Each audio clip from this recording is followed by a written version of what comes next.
まだ2時前だからってこと？ 2 時前だからか。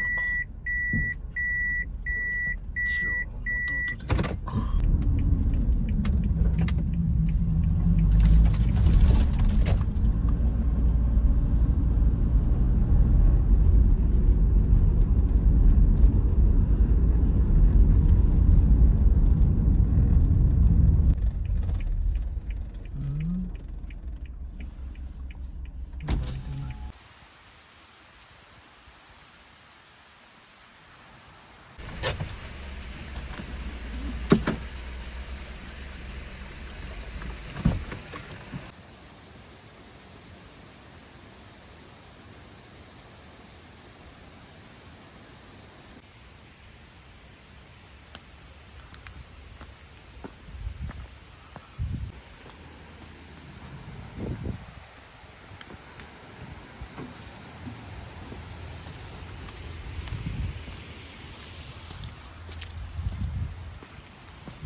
今はちょっといろいろこれにはいこう入れて、そうですねこれであ、それで900円、はいあ、それは安いな。うちの薪結構太いんで、え固まるんで入れ方次第って感じですかね。はい出させていただいてますはいあ、で神保さんの夏ごめんなさい今滑りますよ。滑るうん。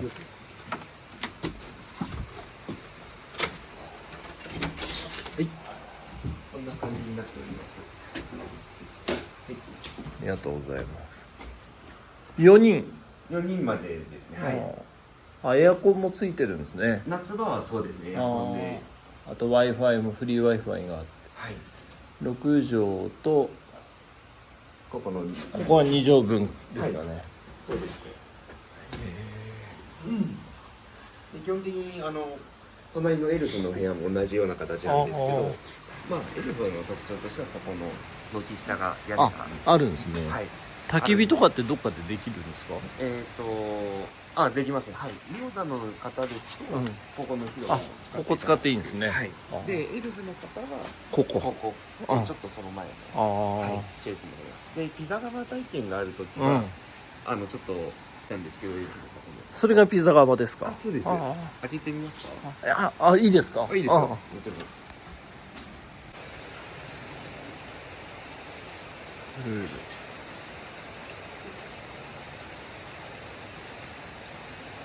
今入れ突っ込んじゃったような状態なんですけどこんな感じではいここでできるんですね。そうですこんな感じになってますでダッチオーブンと入るああ、でそのまま入るんですね。入ります利用するのにいくらかかるんでしたっ1グループ4000円け？4000円。あ、1グループ。薪代も含めて4000円並みになりますああ、安いですね、じゃありがとうございますロッシーのお部屋でしたあ。はい、いいですか？いいですよもちろん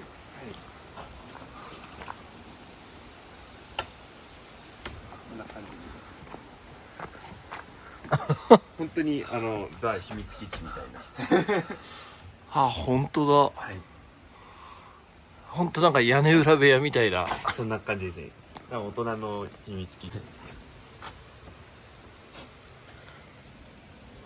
これ網とこれ一泊いくらなんでしたっけ？ここが、通常費が3500円かな、はい、で土日ですとやっぱちょっと割増しいただいてて4500円あだったと思いますちょっとごめんなさい